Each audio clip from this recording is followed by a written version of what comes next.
Merci pour votre fidélité à l'émission Défense citoyenne. Bonjour ou bonsoir, ça dépend de l'heure à laquelle vous nous recevez. Bienvenue dans cet hebdomadaire qui s'intéresse à l'actualité concernant les forces de défense et de sécurité. La lutte contre le terrorisme est une affaire de tous. Justement, c'est ce que les États de l'AES ont compris. Ils ont décidé de se mettre ensemble afin de mieux contrôler la zone des 3 frontières. Et cette initiative doit être soutenue par tous, nous dit colonel Mariam Sangara dans son édito de la semaine. Suivant.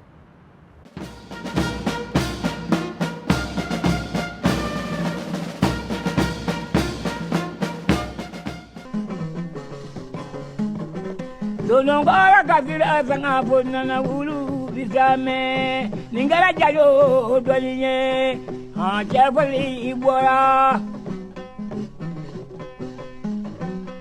ila mama brazula jadindo maja nyamina araba kale odo maja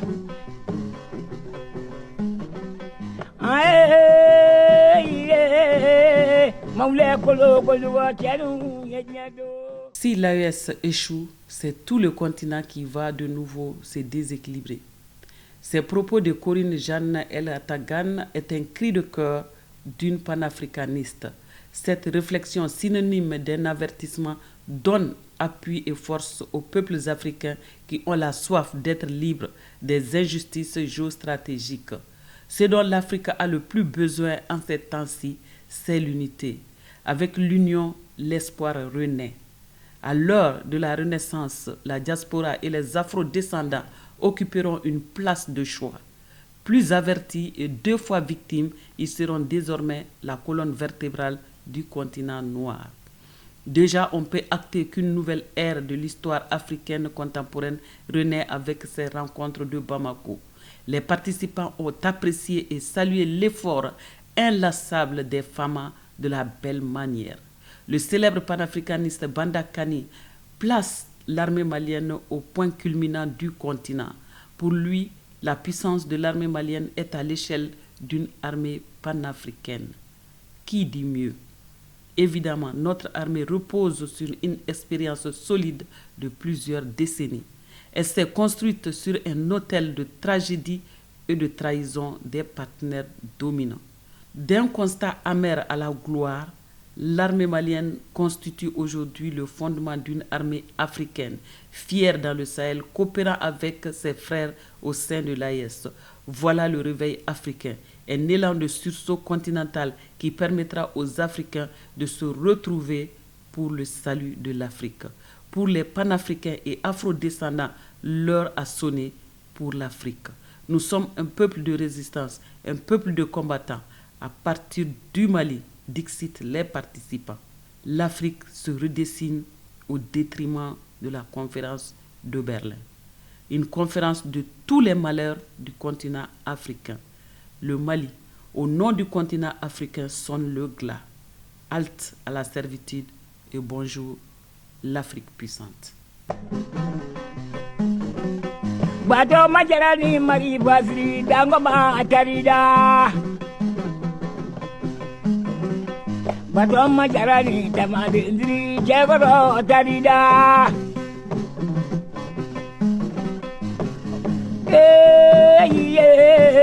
maule kolo koluga jalu menyoanye sajara sabahu ayamaye. Les Bambara ont l'habitude de dire ce proverbe. Yebrawarebe Forola, Munte Forotigi.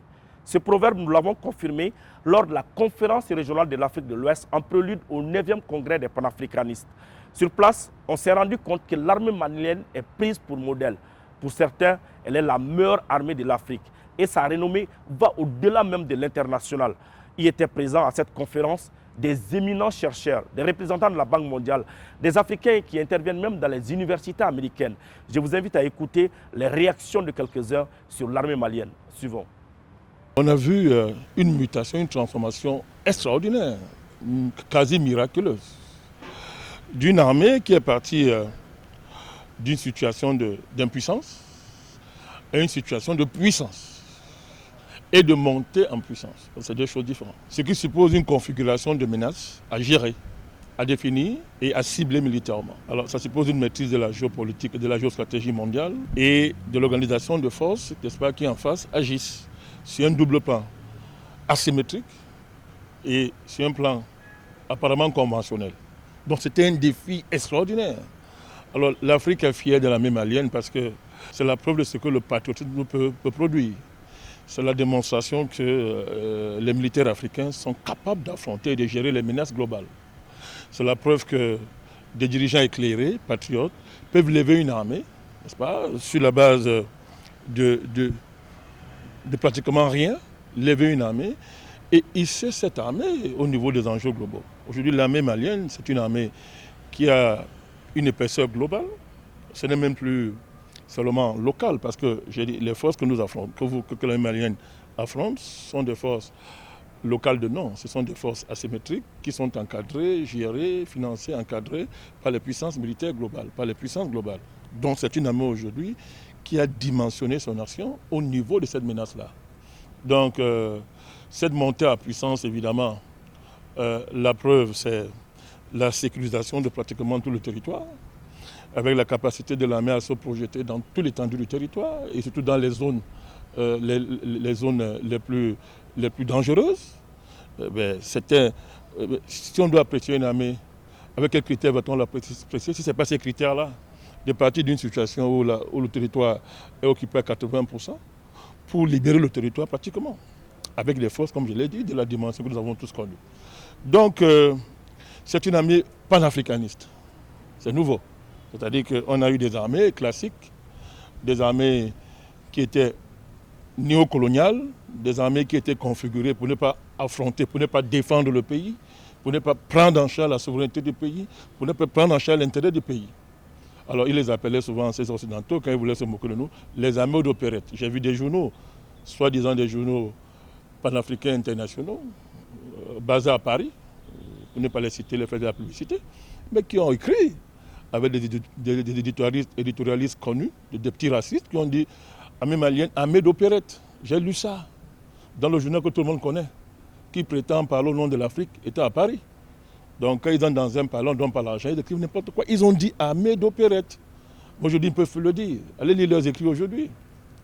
Allez lire les écrits de ces médias-là. Eh bien, aujourd'hui, c'est une armée qui est solide, c'est une armée qui est équipée, c'est une armée qui est dirigée, c'est une armée qui a du leadership, qui a une vision stratégique, qui s'est intégrée dans la dynamique de la multipolarité mondiale aujourd'hui, mais qui est aussi une dynamique de multipolarité militaire stratégique.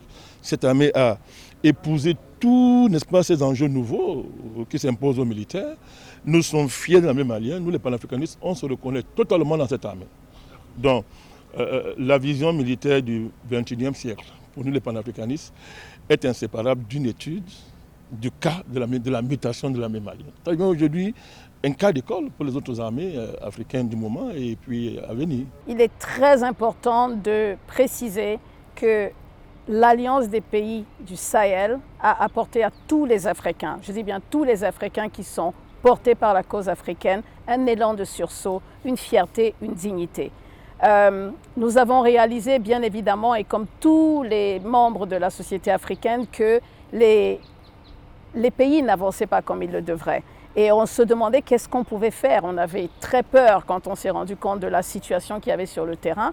Et quand on a eu cet accord, qui en réalité est d'abord un accord de défense sécuritaire qui a été signé en septembre 2023, on s'est dit enfin, c'est génial. On a enfin compris qu'on est le gardien de son frère et que le Burkinabé, le Nigérien et le Malien vont se mettre ensemble pour pouvoir être forts face aux agressions de l'extérieur. Déjà, nous ne comprenons pas la raison pour laquelle il y avait autant de bases sur les sols africains.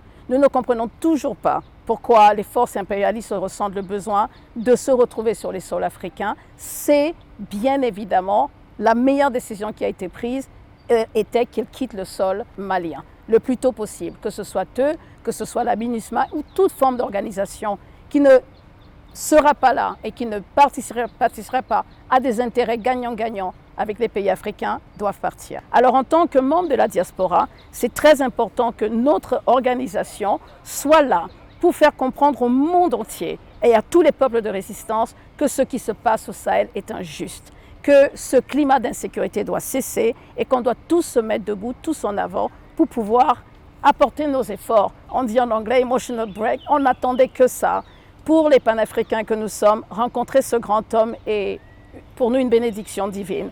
Nous pensons vraiment et nous espérons qu'il sera le plus longtemps possible jusqu'à ce que la paix soit retrouvée au Mali et dans les pays de la zone sahélienne. Il nous a fait comprendre en fait qu'il n'y a pas de développement sans sécurité. Donc le volet sécuritaire est un volet que nous devons vraiment adresser et la meilleure façon de l'adresser, c'est de sensibiliser l'opinion publique du monde entier. Sensibiliser les Maliens à la cause de l'AES on va avoir des difficultés, ce qu'on appelle struggle en anglais. On va encore probablement souffrir, on va probablement être attaqué, mais on doit rester debout, digne, face à nous-mêmes, ici, sur le terrain, mais aussi à l'étranger. Ils ne peuvent pas, les impérialistes, continuer à tuer le monde entier. On va tuer qui, on ne va pas tuer qui. Si on est tous ensemble, on a l'union qui fait la force. Donc je suis optimiste sur cette union, très optimiste sur cette union qui fait la force. Vous voyez ce qu'ils sont en train de faire à Gaza. Devant le monde entier, c'est du peuple dont il s'agit. Ce qui se passe là-haut et le qui, du pourquoi, du comment, ce n'est pas ce qui est important. Ce qui est important, c'est que les gens doivent arrêter de mourir. Si l'AES échoue, c'est tout le continent qui va de nouveau se déséquilibrer. Nous devons montrer au monde entier que nous sommes un continent uni, que la cause subsaharienne est une seule cause. Il faut souligner les succès de l'AES. Il est très important de montrer que depuis que, évidemment, nos présidents reprennent le contrôle de leur pays en main, les succès sont phénoménaux. J'estime qu'on ne peut pas être africain et ne pas se réjouir de ce qui est en train de se passer. C'est un moment historique. Nous sommes en train de réécrire l'histoire. Pour être honnête, nous ne savions pas que de notre vivant, nous verrions une carte se redessiner. Rien que d'y penser, on a des frissons parce que c'était l'objectif de tous les panafricains. Le PARISC est en train de créer ce qu'on appelle, même sans être militarisé, un peuple de résistance, un peuple combattant. Et dans le PARISC, nous avons des gens qui sont prêts à venir rejoindre les rangs au Sahel. À ce point, parce qu'ils ont pris conscience, avec l'éducation, avec les abus de l'impérialisme, avec les souffrances, avec ce que nous avons enduré sur des années, les peuples de résistance sont pris conscience, sont prêts. Et donc nous avons besoin de continuer ce combat, de continuer d'informer, de continuer de solidariser les peuples du monde entier et les Africains en premier sur la cause africaine. Ce n'est pas le moment de faire des petites guerres de terrain, la cause est trop noble. Ce n'est pas de moi dont il s'agit, nous ne sommes rien, c'est de la cause dont il s'agit. Et cette cause est beaucoup trop grande pour que nous ne soyons pas tous prêts à mourir au combat, tous en tant qu'Africains. Pour cette raison, nous sommes avec eux parce que nous savons que ça ne peut apporter que des résultats positifs. Et quand nous avons rencontré le président Assimi Goïta, qui nous a dit qu'on ne peut pas parler de développement ou de panafricanisme s'il n'y a pas de sécurité. Et donc, nous qui avons participé, nous tous, on a dit oui, effectivement, il a raison. Parce que le principe premier du développement, c'est la souveraineté. Mais le principe premier de la souveraineté ou de la survie, c'est la question de la sécurité. Et donc on sait ce que le Mali a vécu pendant plus de 10 ans avec la présence de toutes ces armées occidentales. Et donc on a vu que c'était une conspiration du monde occidental qui utilise le terrorisme comme une arme de déstabilisation des pays africains afin qu'on ait des États faibles, afin que les Occidentaux puissent continuer à dominer nos pays, à manipuler nos États, nos chefs d'État.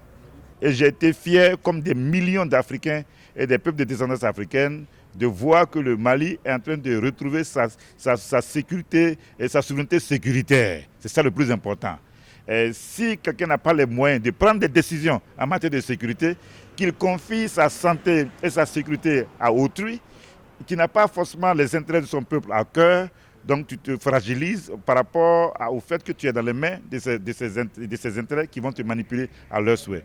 Donc bravo aux militaires maliens, bravo aux dirigeants maliens, bravo au peuple malien qui a donné sa confiance au régime actuel. Et cela montre que le Mali, qui est le porte-flambeau du panafricanisme au XXIe siècle, le Mali démontre que pour réaliser tout projet de développement, pour réaliser toute vision du panafricanisme, il faut d'abord régler les questions de sécurité en toute souveraineté. Et c'est cela que nous apprécions dans les actions du Mali sous le régime du président Assimi Goïta. Les bases militaires coloniales et néocoloniales qui sont sur nos territoires sont la preuve qu'on est encore occupé. C'est la preuve que nous sommes des territoires occupés. Donc il n'y a pas de place pour les bases militaires coloniales en Afrique. Ça doit être clair. Et dans la sous-région. Ces bases militaires ont été conçues pour déstabiliser l'Afrique. C'est à partir de ces bases-là qu'on organise la déstabilisation de nos États, le vol de nos matières premières et le pillage de nos ressources. Ce sont des structures d'espionnage de haut niveau, n'est-ce pas? Et ce sont des structures qui visent à réprimer le potentiel militaire, le génie militaire africain. Donc il n'y aura pas de véritable armée en Afrique avec la présence de ces bases militaires, que ce soit dans tous les pays africains. Donc c'est le symbole de la présence coloniale, de l'occupation territoriale de nos pays et du coup de notre incapacité géomilitaire et géostratégique. Donc la définition d'une véritable armée panafricaniste, c'est d'abord la rupture du cordon ombilical avec ces bases militaires. Maintenant, ça ne veut pas dire qu'on ne peut pas avoir des partenariats, parce que le partenariat c'est autre chose. Donc le défi militaire, si on veut prouver qu'on est une armée digne de ce nom, il faut d'abord chasser ces bases-là. Et elles doivent quitter le territoire africain, quitter le territoire de nos sous-régions, rentrer dans leurs pays respectifs. Et après, si c'est possible que maintenant des partenariats militaires se fassent sur des bases de souveraineté respectées, bienvenue à ça. Mais pour l'instant, ce n'est pas le cas. Le Mali a fait ce qu'il avait à faire. Pas bien fait. Il a fait ce qu'il avait à faire, le Mali. Et il faut faire davantage. Ce n'est pas fini. Et ces forces-là s'organisent pour renverser les institutions du Mali et des pays qu'ils estiment être des pays hostiles. N'est-ce pas? Ils s'organisent sans cesse. Ils mutualisent leurs forces, ils mutualisent leurs énergies.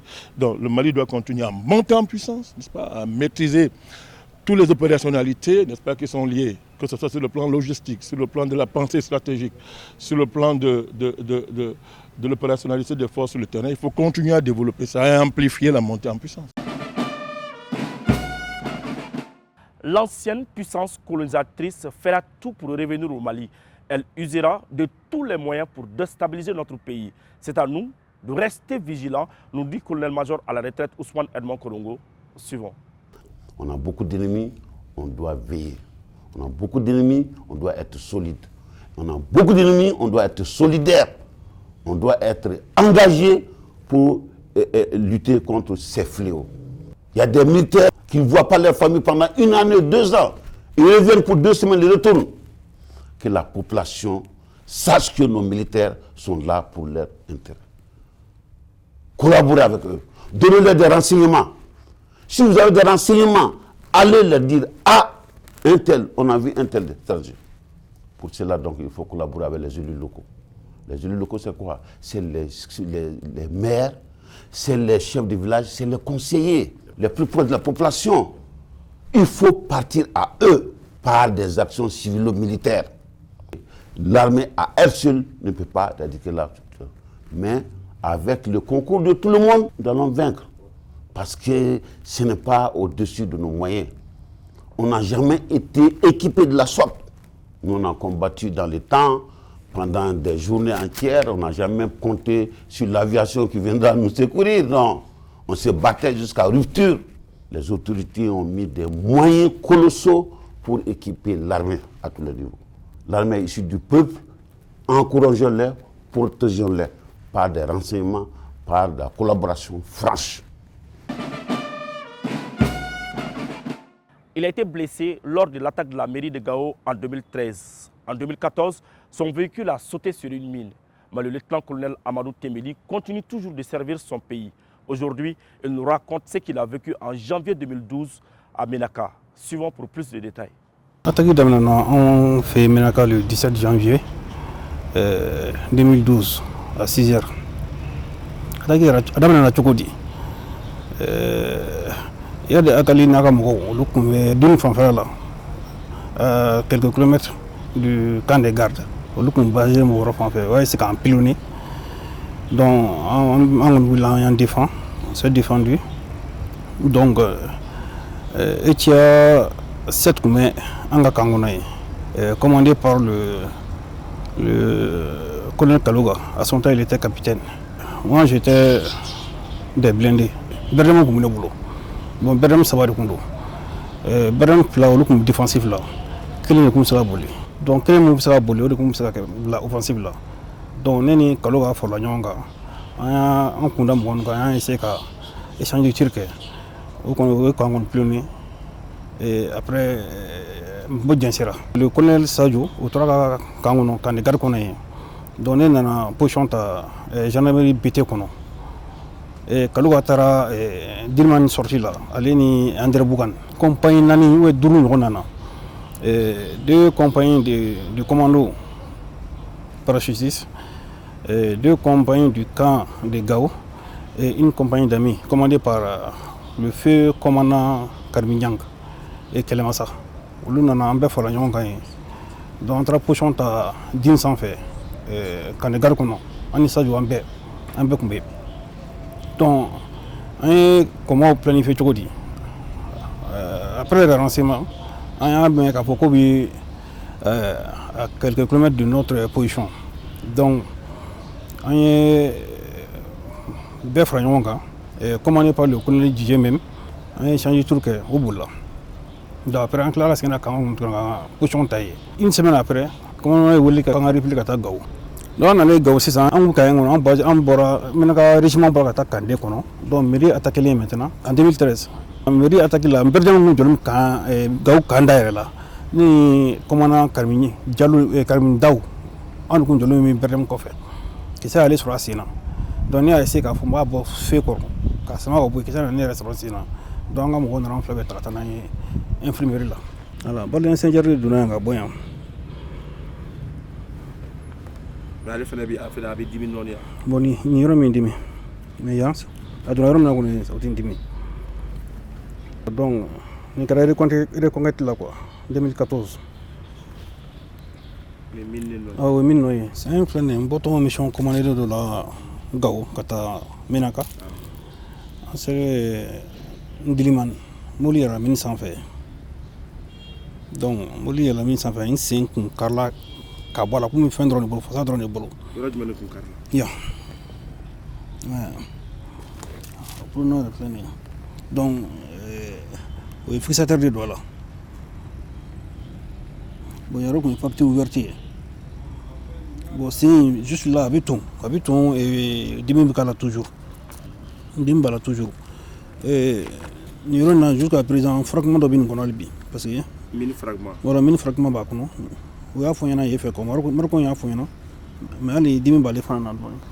Mais le coup, on a tout eu dans le couple là, beaucoup. Comme il y a un sur chien la elko nananta katania songo o operation kainai après au cla katania gautuni katroka fixateur dun sina katroka évacuer kana polyclinique na Kati. Donc de Kati maintenant c'est quelqu'un dans la sina depuis 2014 et c'est en 2023 que le ministre de la Défense a eu une blacata Maroc pour chien ça va. Mais c'est nous avec au début. Bon, c'est un peu ça, parce que Maroc c'est qu'on nerf de toucher le dos. Donc, vous comme froid frotta. Sinon, mon gars, c'est sinon. Ni mon gars là, je risque de ne plus marcher. Comme nous voulons, c'est melon. Alors, tu m'as besoin sous de la mer, comme tu m'en faut. Ne fais quoi d'abord quoi. En réalité, ça sera barbare là. Avec qui tu et ensemble nous verrons inchallah. Hommage maintenant à ceux qui ont fait le sacrifice ultime pour le pays. Une réalisation du colonel Mariam Sagara et de l'adjudant-chef Adama Traoré suivant. Masaya,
C'est la fin de ce 105e numéro. Merci de l'avoir suivi. Un grand merci à toute l'équipe de production. Nous vous donnons rendez-vous la semaine prochaine pour un autre numéro, Inch'Allah.